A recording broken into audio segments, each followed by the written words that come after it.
Bhavani ರೇವಣ್ಣರಿಗಿದ್ದ court ನಿರ್ಬಂಧ ಸಡಿಲಿಕೆಯಾಗಿದೆ. ಈ ಹಿನ್ನೆಲೆಯಲ್ಲಿ 10 ತಿಂಗಳ ಬಳಿಕ ಸ್ವಗೃಹಕ್ಕೆ ಆಗಮಿಸಿದ್ದಾರೆ ಭವಾನಿ ರೇವಣ್ಣ. ಈ ಸಂದರ್ಭದಲ್ಲಿ ಪಟಾಕಿ ಹಚ್ಚಿ ಹೂವಿನ ಅಭಿಷೇಕವನ್ನೇ ಮಾಡಿ ಸ್ವಾಗತಿಸಿದ್ದಾರೆ ಆ ಭಾಗದ ಜನ, ಜೆಡಿಎಸ್ನ ಕಾರ್ಯಕರ್ತರು, ಅವರ ಅಭಿಮಾನಿಗಳು. ಹೊಳೆ ನರಸೀಪುರದ ಮನೆಗೆ ಬಂದಿದ್ದಾರೆ ಭವಾನಿ ರೇವಣ್ಣ ಅವರು. 10 ತಿಂಗಳ ಬಳಿಕ ತಮ್ಮ ಊರಿಗೆ ಬಂದಂತಹ ಭವಾನಿ ರೇವಣ್ಣ ಅವರಿಗೆ ಭವ್ಯ ಸ್ವಾಗತ ನೀಡಿದ್ದಾರೆ. ಆರತಿ ಎತ್ತಿ ವೀಳ್ಯದೆಲೆ ನಿವಾಳಿಸಿ ದೃಷ್ಟಿ ತೆಗೆದು ಸ್ವಾಗತ ಕೋರಿದ್ದಾರೆ. 10 ತಿಂಗಳ ಬಳಿಕ ಸ್ವಗೃಹಕ್ಕೆ ಆಗಮಿಸಿರುವಂತಹ ಭವಾನಿ ರೇವಣ್ಣ ಅವರಿಗೆ ಆ ಭಾಗದ ಜನ, ಅವರ ಬೆಂಬಲಿಗರು, ಜೆಡಿಎಸ್ ಕಾರ್ಯಕರ್ತರು ಅವರನ್ನ ಸ್ವಾಗತಿಸಿದಂತಹ ಪರಿ ಈ ರೀತಿಯಾಗಿತ್ತು.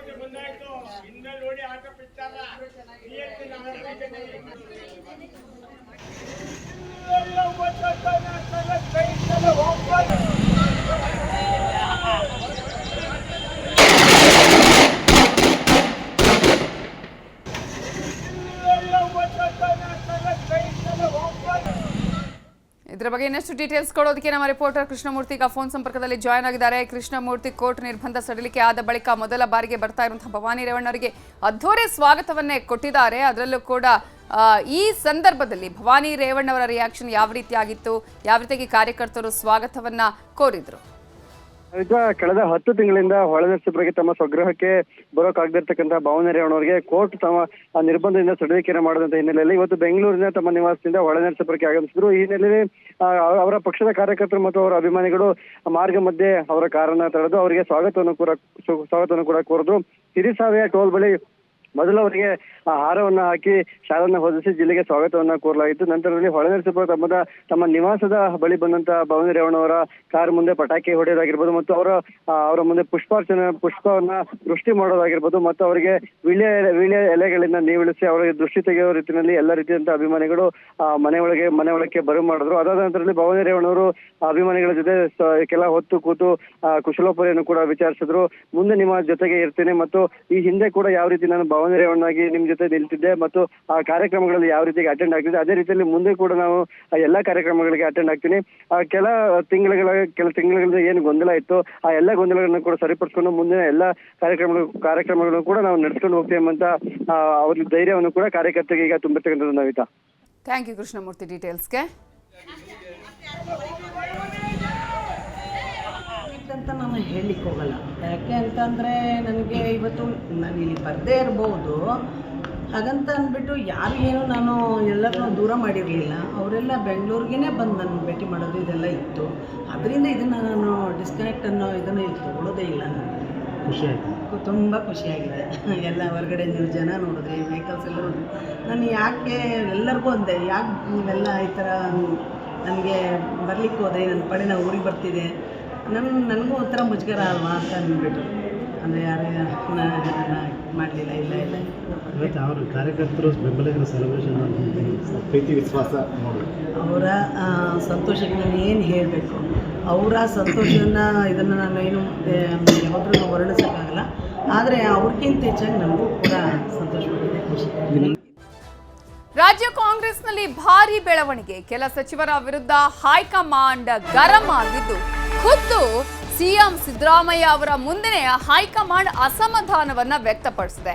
ಈಗಾಗಲೇ ಕಾಂಗ್ರೆಸ್ನಲ್ಲಿ ಸಾಕಷ್ಟು ಬೆಳವಣಿಗೆಗಳು ಆಗ್ತಾ ಇರುವಂತಹ ಸಂದರ್ಭದಲ್ಲಿ ಹೈಕಮಾಂಡ್ ಗರಂ ಆಗಿದೆ. ಕೆಲ ಸಚಿವರ ವಿರುದ್ಧ ಹೈಕಮಾಂಡ್ ಖುದ್ದು ಸಿದ್ದರಾಮಯ್ಯ ಅವರ ಮುಂದೆನೇ ಅಸಮಾಧಾನವನ್ನ ವ್ಯಕ್ತಪಡಿಸಿದ್ದು ಒಂದು ಹನಿ ಟ್ರ್ಯಾಪ್ ವಿಚಾರ. ಹನಿ ಟ್ರ್ಯಾಪ್ ಹಂಗಾಮದ ವಿರುದ್ಧ ಹೈಕಮಾಂಡ್ ಕೆರಳಿ ಕೆಂಡವಾಗಿದೆ. ರಾಹುಲ್ ಗಾಂಧಿ, ವೇಣುಗೋಪಾಲ್ ತೀವ್ರ ಅಸಮಾಧಾನವನ್ನ ವ್ಯಕ್ತಪಡಿಸಿದ್ದಾರೆ. ಸಿಎಂ ಮುಂದೆನೇ ಬೇಸರವನ್ನ ಹೊರಹಾಕಿದ್ದಾರಂತೆ ಈ ನಾಯಕರು. ಯಾಕಂದ್ರೆ ಇಲ್ಲಿ ಸಹಕಾರ ಸಚಿವರಾಗಿರುವಂತಹ KN ರಾಜಣ್ಣ ಅವರು ನಡೆಯಿಂದ ಪಕ್ಷಕ್ಕೆ ಮುಜುಗರ ಆಗಿದೆ. ಒಬ್ಬ ಹಿರಿಯ ಸಚಿವರವರು, ಈ ಹಿರಿಯ ಸಚಿವರು ಸದನದಲ್ಲೇ ಈ ವಿಚಾರವನ್ನ ಪ್ರಸ್ತಾಪ ಮಾಡಿ ಒಪ್ಕೊಂಡಿರೋದು ಈ ರೀತಿಯಾಗಿ ಮಾಡಬಾರ್ದಾಗಿತ್ತು, ಸೂಕ್ತ ಕ್ರಮವನ್ನ ಕೈಗೊಳ್ಳಬೇಕು ಅಂತ ಹೇಳಿದ್ದಾರಂತೆ. ಕಾಂಗ್ರೆಸ್ನ ದಿಲ್ಲಿ ನಾಯಕರು ಸದನದಲ್ಲಿ ಹೇಳಿಕೆ ಕೊಟ್ಟು ಆನಂತರ ಟರ್ನ್ ಬೇರೆ ಹೊಡೆದ್ರು. ಆ ಒಂದು ಹೇಳಿಕೆ ಅಥವಾ ಸಾಕ್ಷ್ಯ ಇಲ್ಲ ಅನ್ನುವಂತಹ ವಿಚಾರ ಆಗಿರ್ಬೋದು. ಸದನದಲ್ಲಿ ಒಂದು ಗೌರವ ಇರತಕ್ಕೆ, ಅದಕ್ಕೆ ತನ್ನದೇ ಆದಂತಹ ಒಂದು ಗೌರವ ಇರುವಂತಹ ಸಂದರ್ಭದಲ್ಲಿ ಅಲ್ಲೇ ಅಧಿಕೃತವಾಗಿ ಹೇಳಿಕೆ ಕೊಟ್ಟು ಆ ನಂತರ ಬೇರೆ ರೀತಿಯಾದ ಹೇಳಿಕೆಗಳನ್ನು ಕೊಡೋದು, ಇಂತಹ ಹೇಳಿಕೆಯಿಂದ ಆಗಿರುವ ಡ್ಯಾಮೇಜ್ ಅನ್ನ ಸರಿ ಮಾಡೋರು ಯಾರು? ಒಬ್ಬ ಹಿರಿಯ ಸಚಿವರವರು ಹಿರಿಯ ಸಚಿವರಾಗಿ ಈ ರೀತಿ ಮಾಡೋದು ಸರಿನಾ ಅಂತ ಹೇಳಿ ಸಿಎಂ ದಿಲ್ಲಿ ಭೇಟಿಯ ವೇಳೆ ಹೈಕಮಾಂಡ್ ನಾಯಕರು ಈ ವಿಚಾರದಲ್ಲಿ ಕೂಡ ಗರಂ ಆಗಿದ್ದಾರೆ. ರಾಹುಲ್ ಗಾಂಧಿ, ವೇಣುಗೋಪಾಲ್ ಅವರು ಕ್ರಮಕ್ಕೆ ತಾಕೀತು ಮಾಡಿದ್ದಾರೆ. ಇನ್ನು ವಾಪಸ್ ಆದ್ಮೇಲೆ ಎಲ್ಲ ಗಮನಿಸ್ತೇನೆ ಅಂತ ಹೇಳಿದಾರಂತೆ ಸಿಎಂ ಸಿದ್ದರಾಮಯ್ಯ ಅವರು. ಭೇಟಿ ವೇಳೆ KN ರಾಜಣ್ಣ ಮಾತ್ರ ಅಲ್ಲ, ಇನ್ನಿಬ್ಬರು ಸಚಿವರ ವಿರುದ್ಧವೂ ಕೂಡ ಹೈಕಮಾಂಡ್ ಅಸಮಾಧಾನವನ್ನು ವ್ಯಕ್ತಪಡಿಸಿದೆ, ಒಂದಷ್ಟು ಆಕ್ರೋಶವನ್ನ ವ್ಯಕ್ತಪಡಿಸಿದೆ. ಇಲ್ಲಿ ಭೈರತಿ ಸುರೇಶ್ ಹಾಗೇನೆ ತಿಮ್ಮಾಪುರ ಅವರ ವಿರುದ್ಧ ತಿಮ್ಮಾಪುರ ವಿರುದ್ಧ ಅಸಮಾಧಾನವನ್ನು ವ್ಯಕ್ತಪಡಿಸಿದೆ. ಇಬ್ರು ಕೂಡ ಪಕ್ಷಕ್ಕೆ ಮುಜುಗರವನ್ನ ತಂದಿದ್ದಾರೆ ನಾಯಕರು ಅಂತ ಹೇಳಿದಾರಂತೆ ಹೈಕಮಾಂಡ್ ನಾಯಕರು. ಮೂಡ ಪ್ರಕರಣ ಆಗಿರ್ಬೋದು, ಅಬಕಾರಿ ಹಗರಣದ ಆರೋಪಗಳಿಂದ ಇದೀಗ ಕೇವಲ ಪಕ್ಷಕ್ಕೆ ಮಾತ್ರ ಅಲ್ಲ, ಪಕ್ಷದ ವರ್ಚಸ್ಸಿಗೆ ಧಕ್ಕೆಯ ಜೊತೆಗೆ ಇದರಿಂದ ಸ್ವತಃ ನಿಮ್ಮ ಇಮೇಜ್ಗೂ ಕೂಡ ಪೆಟ್ಟು ಬಿದ್ದಿದೆ. ಈ ಇಬ್ಬರು ಸಚಿವರ ವಿರುದ್ಧ ಕ್ರಮ ಕೈಗೊಳ್ಳಿ ಅನ್ನೋದರ ಜೊತೆಗೆ KN ರಾಜಣ್ಣ ಅವರ ವಿಚಾರದಲ್ಲೂ ಹೈಕಮಾಂಡ್ ಅಸಮಾಧಾನವನ್ನ ವ್ಯಕ್ತಪಡಿಸಿದೆ. ಹಾಗಾಗಿ ಈ ಸಚಿವರುಗಳಿಗೆ ಆದಷ್ಟು ಬೇಗ ನೀವು ಕ್ರಮವನ್ನು ಕೈಗೊಳ್ಳಬೇಕು ಅಂತ ಹೇಳಿ ಹೈಕಮಾಂಡ್ ಇದೀಗ ಸಿದ್ದರಾಮಯ್ಯ ಅವರ ಮುಂದೆ ಹೇಳಿದೆ. ಇನ್ನು ಅಹಮದಾಬಾದ್ ಕಾಂಗ್ರೆಸ್ ಅಧಿವೇಶನದ ಬಳಿಕ ಕಾಂಗ್ರೆಸ್ನಲ್ಲಿ ಕಂಪನ ಉಂಟಾಗುವಂತಹ ಸಾಧ್ಯತೆಗಳು ಇದೆ. ಮಿತಿ ಮೀರಿದ ಸಚಿವರು ತಮ್ಮ ನಡೆಗೆ ಈಗ ಬೆಲೆ ತೆರಬೇಕಾಗತ್ತಾ ಅನ್ನೋ ಪ್ರಶ್ನೆ. ಸಂಪುಟದಿಂದ ಹೊರ ನಡಿಬೇಕಾಗತ್ತಾ ಈ ಸಚಿವರು? ಕಾಂಗ್ರೆಸ್ ಮಹಾ ಅಧಿವೇಶನದ ಬಳಿಕ ಎಲ್ಲ ಬೆಳವಣಿಗೆಗಳು ಆಗುವ ಸಾಧ್ಯತೆಗಳು ಕೂಡ ಇದೆ. ರಾಜ್ಯ ಸರ್ಕಾರದಲ್ಲಿ ಕೆಲ ಬದಲಾವಣೆ ಮಾತ್ರ ಪಕ್ಕಾ ಅಂತ ಹೇಳಿ ನ್ಯೂಸ್ 18ಗೆ ದಿಲ್ಲಿ ಮೂಲಗಳು ಮಾಹಿತಿಯನ್ನ ನೀಡಿವೆ. ಈಗಾಗಲೇ ಸಿದ್ದರಾಮಯ್ಯ ಅವರು ದೆಹಲಿ ಭೇಟಿ ವೇಳೆ ರಾಹುಲ್ ಗಾಂಧಿ ಆಗಿರ್ಬೋದು, ಮಲ್ಲಿಕಾರ್ಜುನ ಖರ್ಗೆ ಆಗಿರ್ಬೋದು, ಕಾಂಗ್ರೆಸ್ನ ಹಿರಿಯ ನಾಯಕರುಗಳನ್ನ ಭೇಟಿ ಮಾಡಿದ್ದಾರೆ. ಅವರೇ ಭೇಟಿ ಮಾಡಿ ಅನೇಕ ವಿಚಾರಗಳನ್ನ ಚರ್ಚೆ ಮಾಡಿದ್ದಾರೆ. ಆದರೆ ಇಂತಹ ಸಂದರ್ಭದಲ್ಲಿ ಹೈಕಮಾಂಡ್ ಎಲ್ಲವನ್ನ ಕೂಡ ಸೂಕ್ಷ್ಮವಾಗಿ ಗಮನಿಸಿದೆ. ಏನೇನು ಆಗಿದೆ, ಇಲ್ಲಿ ಯಾವ ರೀತಿಯ ಬೆಳವಣಿಗೆಗಳು ಆಗಿದೆ, ಯಾವ ರೀತಿಯಾದಂತಹ ಒಂದು ಧಕ್ಕೆ ಆಗಿದೆ. ಒಂದು ಕಡೆ ಒಳ್ಳೆಯ ಆಡಳಿತ ಅನ್ನುವಂತಹ ಸಂದರ್ಭದಲ್ಲಿ, ಮತ್ತೊಂದು ಕಡೆ ಇವರು ಕೊಡ್ತಾ ಇರುವಂತಹ ಸ್ಟೇಟ್ಮೆಂಟ್ಗಳು, ಮಾಡ್ತಾ ಇರುವಂತಹ ಹಗರಣಗಳು, ಆಗ್ತಾ ಇರುವಂತಹ ಬೆಳವಣಿಗೆಗಳಿಂದ ಪಕ್ಷಕ್ಕೆ ಡ್ಯಾಮೇಜ್ ಆಗ್ತಾ ಇದೆ ಅನ್ನುವಂತಹ ನಿಟ್ಟಿನಲ್ಲಿ ಸಿದ್ದರಾಮಯ್ಯ ಅವರಿಗೂ ಕೂಡ ಇದರಿಂದ ಕೇವಲ ಪಕ್ಷಕ್ಕಲ್ಲ, ನಿಮಗೂ ಕೂಡ, ನಿಮ್ಮ ವರ್ಚಸ್ಸಿಗೂ ಕೂಡ ಧಕ್ಕೆ ಆಗಿದೆ ಅಂತ ಹೇಳಿ ಕ್ರಮವನ್ನ ಕೈಗೊಳ್ಳಬೇಕು ಅನ್ನುವಂತಹ ತಾಕೀತನ್ನ ಕೂಡ ಹೈಕಮಾಂಡ್ ನಾಯಕರೀಗ ಮಾಡಿದಾರಂತೆ. ಇದೇ ವಿಚಾರಕ್ಕೆ ಸಂಬಂಧಪಟ್ಟ ಹಾಗೆ ಇನ್ನಷ್ಟು ಡೀಟೇಲ್ಸ್ ಅನ್ನ ಕೊಡೋದಕ್ಕೆ ನಮ್ಮ ರಿಪೋರ್ಟರ್ ಹೆಬ್ಬಾಕ ತಿಮ್ಮೇಗೌಡ ಈಗ ನೇರ ಸಂಪರ್ಕದಲ್ಲಿ ಜಾಯ್ನ್ ಆಗಿದ್ದಾರೆ. ತಿಮ್ಮೇಗೌಡ್ರೆ, ಈಗಾಗಲೇ ಸಿದ್ದರಾಮಯ್ಯ ಅವರು ಭೇಟಿ ಮಾಡಿದ ಸಂದರ್ಭದಲ್ಲಿ ಎಲ್ಲವೂ ಕೂಡ ಯಥಾಸ್ಥಿತಿ ಇರುತ್ತೆ. ಹೈಕಮಾಂಡ್ ಈಗ ಸದ್ಯಕ್ಕಂತೂ ಯಾವುದೇ ರೀತಿಯಾದಂತಹ ಬೇರೆ ಬೇರೆ ಅಂದ್ರೆ ಪುನಾರಚನೆ ಆಗಿರ್ಬೋದು ಅಥವಾ ಸ್ಥಾನ ಬದಲಾವಣೆ ವಿಚಾರದಲ್ಲಿ ಸುಮ್ಮನಿದೆ ಅಂತ ಹೇಳಿದ್ರು ಕೂಡ ಯಾವ ವಿಚಾರವನ್ನ ಮುಟ್ಟಿಸಬೇಕೋ ಅದನ್ನ ಸಿದ್ದರಾಮಯ್ಯಗೆ ಮುಟ್ಟಿಸಿದ ಹಾಗೆ ಕಾಣಿಸ್ತಾ ಇದೆ. ಸ್ವಲ್ಪ ದಿನಗಳ ನಂತರ ಅಂತ ಹೇಳಿದ್ರೆ ಅಧಿವೇಶನದ ಬಳಿಕ ಒಂದಷ್ಟು ಬದಲಾವಣೆಗಳು ನಿಶ್ಚಿತನಾ? ಖಂಡಿತವಾಗಿಯೂ ಅಂದರೆ AICC ಅಧಿವೇಶನ ಏನು ಗುಜರಾತಲ್ಲಿ ನಡೀತಾ ಇದೆ, ಅಹಮದಾಬಾದ್ನಲ್ಲಿ ನಡೆಯುವಂಥ ಒಂದು AICC ಅಧಿವೇಶನದ ಬಳಿಕ ರಾಜ್ಯ ಕಾಂಗ್ರೆಸ್ನಲ್ಲಿ ಒಂದು ರೀತಿ ಕಂಪನ ಶುರುವಾದರೂ ಕೂಡ ಅಚ್ಚರಿ ಇಲ್ಲ ಅನ್ನುವಂಥದ್ದು ಇದೀಗ KPCC ಪಡಸಾಲೆಯಲ್ಲಿ ಕೇಳಿಬರ್ತಾ ಇರ್ತಕ್ಕಂಥ ಒಂದು ಮಹತ್ವದ ಚರ್ಚೆ. ಏನು ಪಕ್ಷಕ್ಕೆ ಮುಜುಗರವನ್ನು ತರ್ತಾ ಇರ್ತಕ್ಕಂಥ ಒಂದು ಪ್ರಕರಣಗಳು, ಮತ್ತೊಂದು ಕಡೆಯಾಗಿ ಪಕ್ಷಕ್ಕೆ ಮುಜುಗರವನ್ನು ತಂದೊಡ್ಡುತ್ತಾ ಇರುವಂಥ ಹೇಳಿಕೆಗಳನ್ನ ಕೊಡೋದ್ರ ಮುಖಾಂತರ ಮುಜುಗರವನ್ನು ತಂದೊಡ್ಡುತ್ತಾ ಇರ್ತಕ್ಕಂಥ ಕೆಲ ಸಚಿವರ ವಿರುದ್ಧವೂ ಕೂಡ ಇದೀಗ AICC ನಾಯಕರು, ರಾಹುಲ್ ಗಾಂಧಿ ಸೇರಿದಂತೆ KC ವೇಣುಗೋಪಾಲ್ ಸೇರಿದಂತೆ AICC ನಾಯಕರು ತುಂಬ ಗರಂ ಆಗಿದ್ದಾರೆ ಅಂತ ಹೇಳಲಾಗ್ತಾ ಇರ್ತಕ್ಕಂಥದ್ದು. ಎಸ್ಪೆಷಲಿ ಭೈರತಿ ಸುರೇಶ್ ಆಗಿರ್ಬೋದು, ಅಬಕಾರಿ ಸಚಿವ RB ತಿಮ್ಮಾಪುರ ಆಗಿರ್ಬೋದು, ಸಹಕಾರ ಸಚಿವ KN ರಾಜಣ್ಣ ಆಗಿರ್ಬೋದು, ಈ ಮೂವರು ಸಚಿವರ ವಿರುದ್ಧವೂ ಕೂಡ ಇದೀಗ ಹೈಕಮಾಂಡ್ ನಾಯಕರು ಎಲ್ಲ ಒಂದು ಕಡೆಗೆ ಅಸಮಾಧಾನವನ್ನು ವ್ಯಕ್ತಪಡಿಸಿದ್ದಾರೆ ಅಂತ.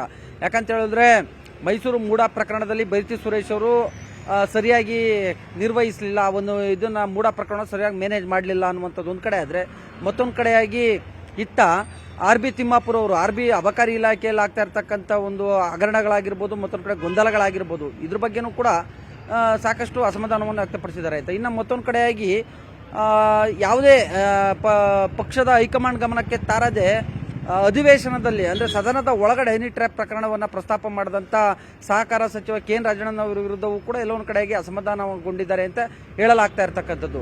ಸೊ ಹೀಗಾಗಿ ಎಲ್ಲೋ ಈ ಒಂದು AICC ಅಧಿವೇಶನದಲ್ಲಿ ಈ ಒಂದು KPCC ಅಧ್ಯಕ್ಷರ ಬದಲಾವಣೆ ವಿಚಾರ, ಮತ್ತೊಂದು ಕಡೆಯಾಗಿ ನಾಯಕತ್ವ ಬದಲಾವಣೆ, ಮತ್ತೊಂದು ಕಡೆಯಾಗಿ ಏನು ಸಚಿವ ಸಂಪುಟ ಪುನರ್ರಚನೆ ವಿಚಾರವಾಗಿ ಏನಾದರೂ ಹೈಕಮಾಂಡ್ ನಾಯಕರು ಗಂಭೀರವಾಗಿ ತೀರ್ಮಾನವನ್ನು ತೆಗೆದುಕೊಂಡಿದ್ದೇ ಆಗಿದ್ದಲ್ಲಿ, ಗಂಭೀರವಾಗಿ ಚರ್ಚೆಯನ್ನು ನಡೆಸಿದ್ದೇ ಆಗಿದ್ದಲ್ಲಿ ಎಲ್ಲೊಂದು ಕಡೆಗೆ ಈ ಒಂದು ಸಚಿವರಿಗೆ ಸಚಿವ ಸ್ಥಾನಕ್ಕೆ ಕುತ್ತು ಬರ್ಬೋದು ಅನ್ನುವಂಥದ್ದು ಕೂಡ ಚರ್ಚೆ ಆಗ್ತಾ ಇರ್ತಕ್ಕಂಥದ್ದು.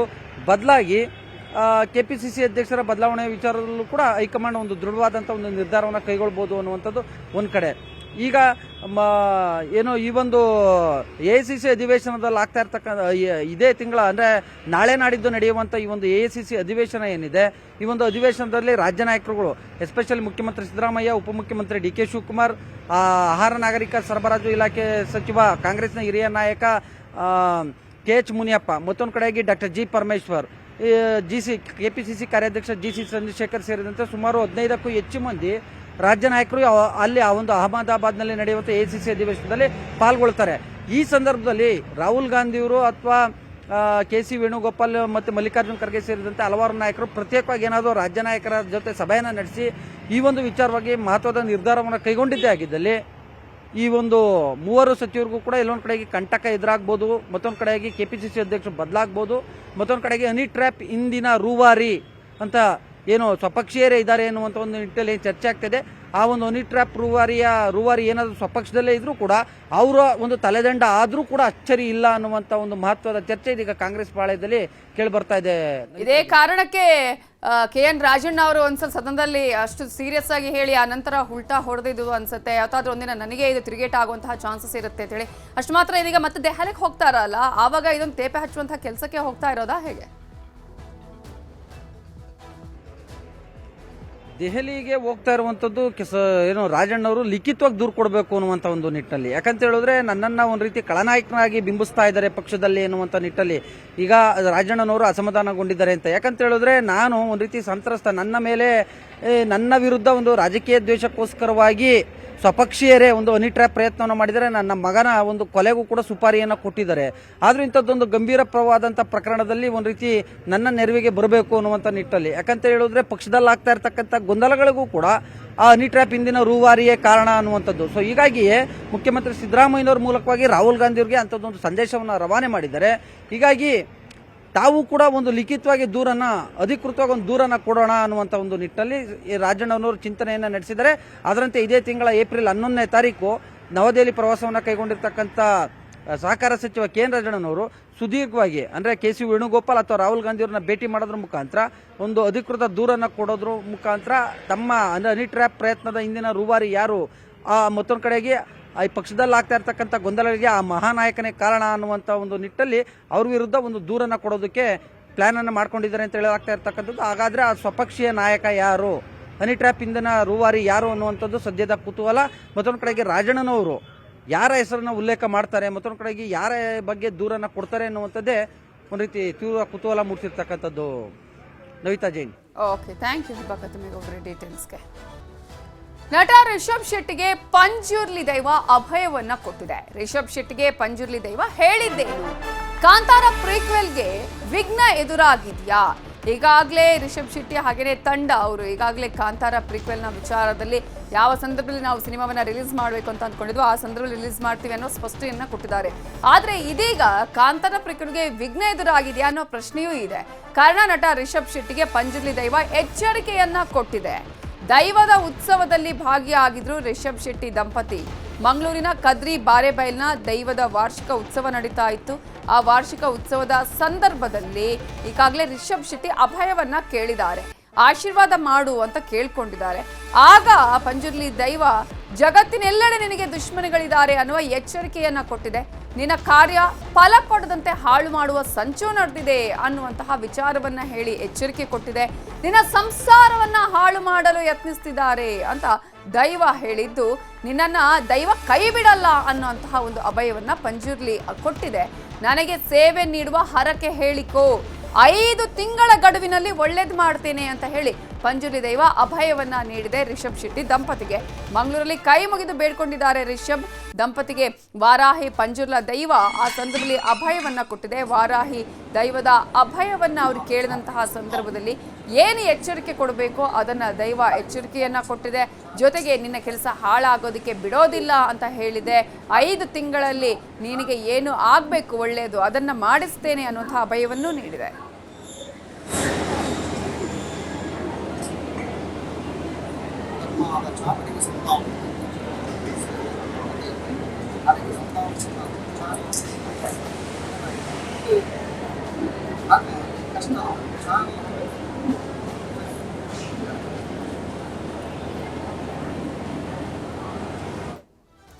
ಬಗ್ಗೆ ಇನ್ನಷ್ಟು ಡೀಟೇಲ್ಸ್ ಅನ್ನ ಕೊಡೋದಕ್ಕೆ ನಮ್ಮ ರಿಪೋರ್ಟರ್ ಕಿಶನ್ ಶೆಟ್ಟಿ ನೇರ ಸಂಪರ್ಕದಲ್ಲಿ ಜಾಯ್ನ್ ಆಗಿದ್ದಾರೆ. ಕಿಶನ್ ಶೆಟ್ಟಿ, ಈಗಾಗಲೇ ಕಾಂತಾರ ಸಿನಿಮಾ ಇಡೀ ವಿಶ್ವದಾದ್ಯಂತ ಮನೆ ಮಾತಾಗಿದೆ. ಇಂತಹ ಸಮಯದಲ್ಲಿ ಕಾಂತಾರ ಪ್ರೀಕ್ವೆಲ್ಗಾಗಿ ಕೂಡ ಸಾಕಷ್ಟು ಚಿತ್ರೀಕರಣ ಆಗಿ ಸಿನಿಮಾ ರಿಲೀಸ್ ಮಾಡುವಂತಹ ಸನ್ನಿಹಿತದಲ್ಲೂ ಕೂಡ ಇದೆ. ಇಂತಹ ಸಂದರ್ಭದಲ್ಲಿ ರಿಷಬ್ ಶೆಟ್ಟಿ ದೈವದ ಹತ್ರ ಏನು ಅಭಯವನ್ನ ಕೇಳ್ಕೊಂಡ್ರು, ಅದಕ್ಕೆ ಯಾವ ರೀತಿಯಾದಂತಹ ಪಂಜುರ್ಲಿ ದೈವ ಅಭಯದ ಜೊತೆಗೆ ಎಚ್ಚರಿಕೆಯನ್ನ ಕೊಟ್ಟಿದೆ?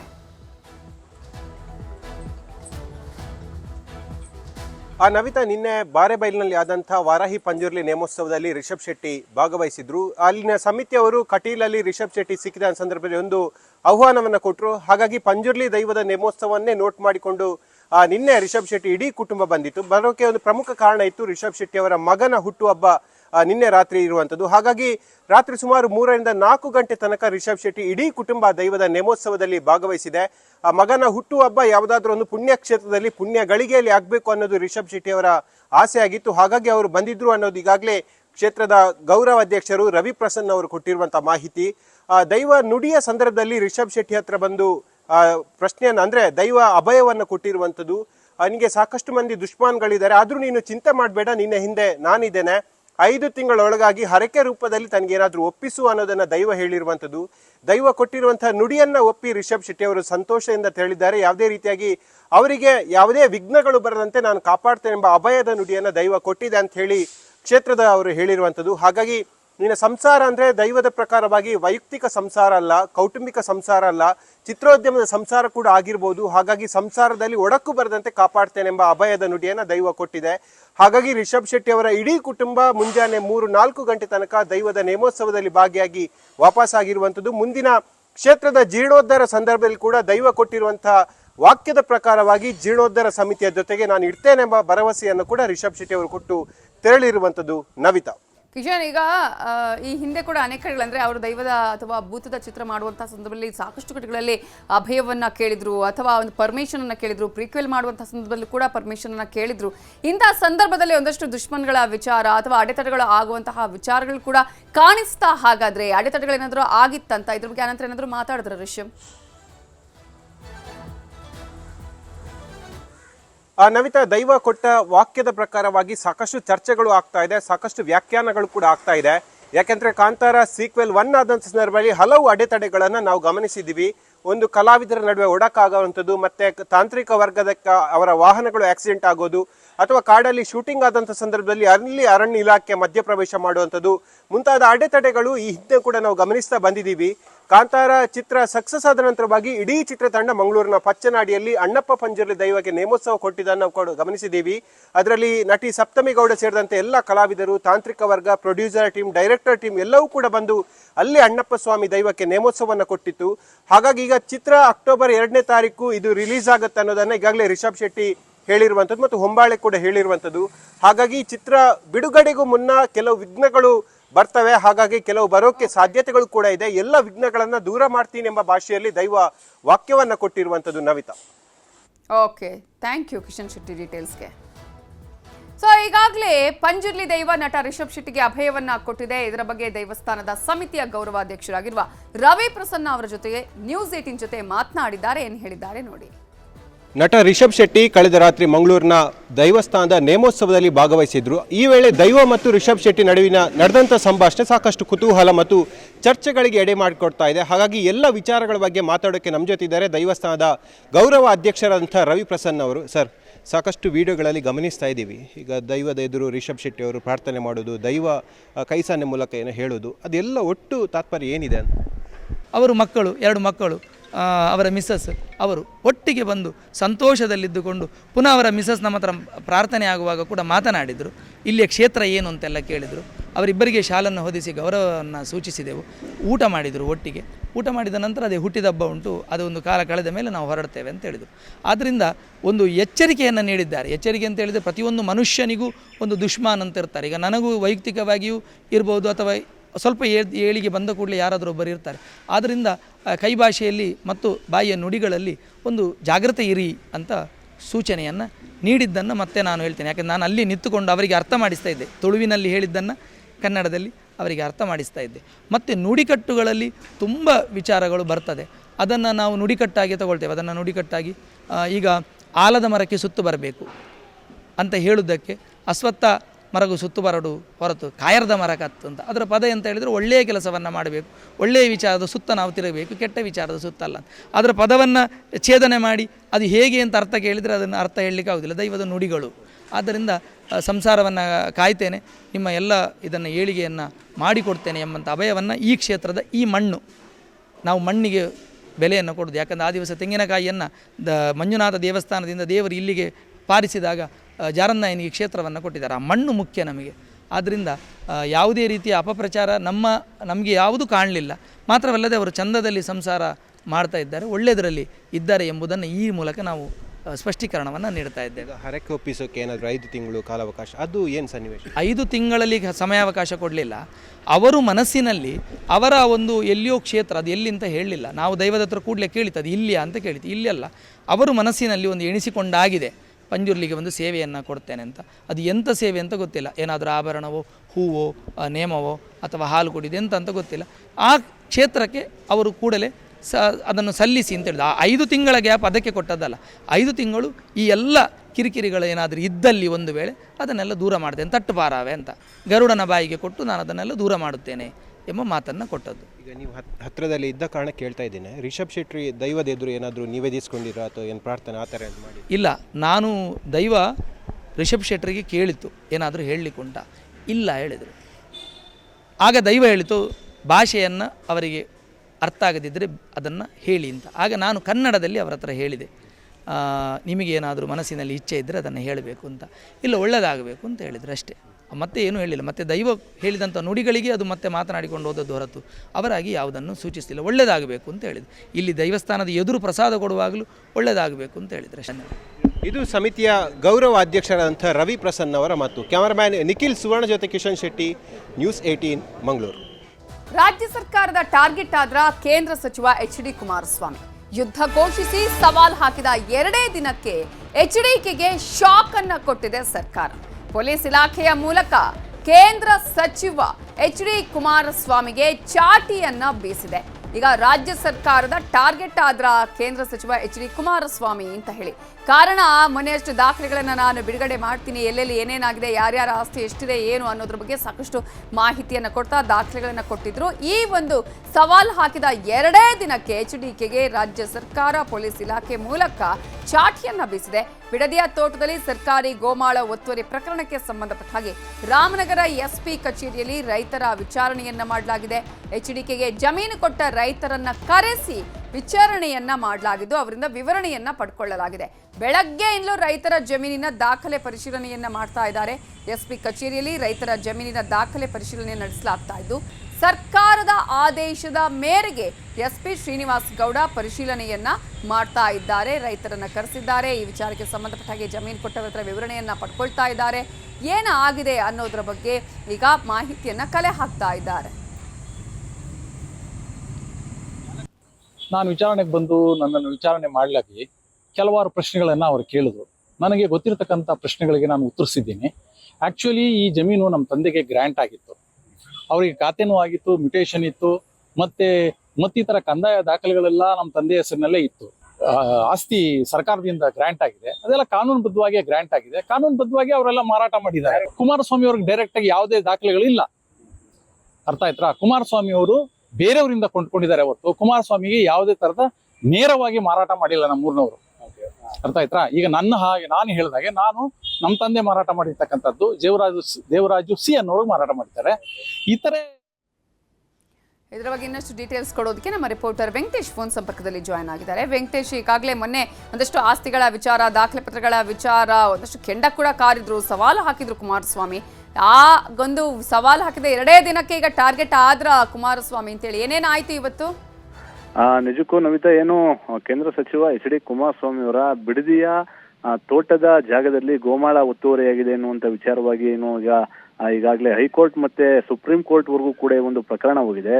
ಏನು ರಾಜ್ಯ ಸರ್ಕಾರ ಈಗ ಕುಮಾರಸ್ವಾಮಿ ಅವರನ್ನ ಒಂದು ಲೆಕ್ಕಾಚಾರದಲ್ಲಿ ಟಾರ್ಗೆಟ್ ಮಾಡ್ತಾ ಇದೆಯಾ ಎನ್ನುವಂತ ವಿಚಾರ ಕೂಡ ಇಲ್ಲಿ ಪ್ರಸ್ತುತ. ಯಾಕಂದ್ರೆ ಈಗಾಗಲೇ ಏನು ಕೇತಗಾನಹಳ್ಳಿಯಲ್ಲಿ ಏನು ರೈತರ ಜಮೀನುಗಳಿದೆ, ಆ ರೈತರಿಗೆ ಸಂಬಂಧಪಟ್ಟಂತ ಜಮೀನು ಮತ್ತೆ ಆ ಜಮೀನಿನ ದಾಖಲೆಯನ್ನ ಸಂಬಂಧಪಟ್ಟಂತ ರೈತರಿಂದ ಇವತ್ತು ರಾಮನಗರ ಜಿಲ್ಲಾ ಪೊಲೀಸರು ಇವತ್ತು ಎಸ್ಪಿ ಕಚೇರಿಗೆ ತೆಗೆದುಕೊಂಡು ಬರ್ಲಿಕ್ಕೆ ನೋಟಿಸ್ ಅನ್ನ ಕೊಟ್ಟಿದ್ರು. ಈಗಾಗಲೇ ಏನು ಸುಮಾರು 15ಕ್ಕೂ ಹೆಚ್ಚು ಜನ ರೈತರು ರಾಮನಗರ SP ಕಚೇರಿಗೆ ತಮ್ಮ ಜಮೀನಿನ ದಾಖಲಾತಿಗಳೊಂದಿಗೆ ಬಂದು ಹಾಜರಾಗಿ ವಿಚಾರಣೆಯನ್ನು ಕೂಡ ಎದುರಿಸಿದ್ದಾರೆ. ಈಗಾಗಲೇ SP ಅವರೊಂದಿಗೆ ಮಾಹಿತಿಯನ್ನು ಕೂಡ ಕೊಡ್ತಾ ಇದ್ದಾರೆ. ಈಗಾಗಲೇ ಏನು ವಿಚಾರಣೆಯಲ್ಲಿ ದಾಖಲೆಗಳನ್ನ ನೀಡಿರುವಂತಹ ಕೆಲ ರೈತರು ನ್ಯೂಸ್ 18 ಜೊತೆಗೆ ಮಾತನಾಡಿದ್ದಾರೆ. ಅಂದ್ರೆ ನಮ್ಮ ತಂದೆಯ ಕಾಲದಲ್ಲಿ ಒಂದು ಗ್ರಾಂಟ್ ಆದಂತ ಜಮೀನನ್ನ ನಮ್ಮ ತಂದೆಯವರು ಬೇರೆಯವರಿಗೆ ಮಾರಾಟವನ್ನ ಮಾಡಿದ್ದಾರೆ. ಆ ವ್ಯಕ್ತಿಯಿಂದ ಕುಮಾರಸ್ವಾಮಿ ಅವರು ಖರೀದಿಯನ್ನ ಮಾಡಿದ್ದಾರೆ. ಆದ್ರೆ ಇದರಲ್ಲಿ ನಮಗಾಗ್ಲಿ ಕುಮಾರಸ್ವಾಮಿ ಅವ್ರಿಗಾಗ್ಲಿ ನೇರವಾಗಿ ಯಾವುದೇ ರೀತಿಯಾದಂತಹ ಒಂದು ಸಂಪರ್ಕ ಇಲ್ಲ ಎನ್ನುವಂತ ಮಾತನ್ನು ಕೂಡ ಹೇಳ್ತಾ ಇದ್ದಾರೆ Navitha. Okay, thank you Venkatesh ಡೀಟೇಲ್ಸ್ಗೆ.